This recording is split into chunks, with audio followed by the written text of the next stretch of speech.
గత 2 రోజులుగా కురుస్తున్న భారీ వర్షాల నేపథ్యంలో అధికారులంతా అప్రమత్తంగా ఉండాలని హోంమంత్రి వంగలపూడి అనిత ఆదేశించారు. విజయవాడలోని రాష్ట్ర విపత్తుల నిర్వహణ సంస్థ కార్యాలయంలో ప్రభావిత జిల్లాల కలెక్టర్లు, ఆర్డీఓలతో ఆమె వీడియో కాన్ఫరెన్స్ నిర్వహించారు. ఎడతెరిపి లేకుండా కురుస్తున్న వర్షాల నేపథ్యంలో అధికార యంత్రాంగం అలర్ట్గా ఉండాలన్నారు. సమస్యలు ఏమైనా ఉంటే వెంటనే తమ దృష్టికి తీసుకురావాలని సూచించారు. సహాయక చర్యల కోసం ప్రత్యేక బృందాలు ఏర్పాటు చేయాలని అనిత తెలిపారు. ఈరోజు డిజాస్టర్ మేనేజ్మెంట్ ఆఫీస్లో ఏదైతే ద్రోణి వలన జరుగుతున్న ఈ కురుస్తున్న వర్షాల గురించి ఒకసారి రివ్యూ చేయడం జరిగింది.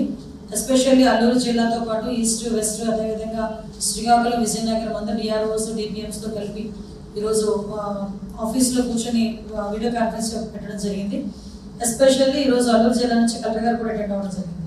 ఏదైతే అల్లూరు జిల్లాలోని దేవీపట్నం దగ్గర పైనుంచి వచ్చిన ఫ్లడ్స్ వల్ల గోదావరి ఇంచుమించుగా అంటే ఎల్లో రేంజ్ దాటి ఒకసారి వరదలు అనేవి వచ్చినాయి అని చెప్పి మాకు ఇన్ఫర్మేషన్ రావడం, ఆ చుట్టుపక్కల గ్రామాలు కూడా ముంపుకు గురయ్యే ప్రమాదం ఉంది. కాబట్టి ముందస్తు చర్యలు తీసుకోవడానికి అక్కడ ఉన్న ఆరోగ్య సిబ్బందికి కానీ, అదేవిధంగా స్కూల్ వాళ్ళకి కానీ, ఎడ్యుకేషన్ డిపార్ట్మెంట్ వాళ్ళు కానీ, హెల్త్ డిపార్ట్మెంట్ వాళ్ళు కానీ, రెవెన్యూ డిపార్ట్మెంట్, పోలీస్ డిపార్ట్మెంట్ వీళ్ళందరినీ కూడా అలర్ట్ చేయడానికి, అట్ ద సేమ్ టైం ఎక్కడ కూడా బ్రాడ్కాస్ట్ కూడా చాలా క్లియర్గా ఎప్పటికెప్పుడు మన డిజాస్టర్ మేనేజ్మెంట్ నుంచి ప్రజలందరికీ కూడా అందడం జరుగుతుంది.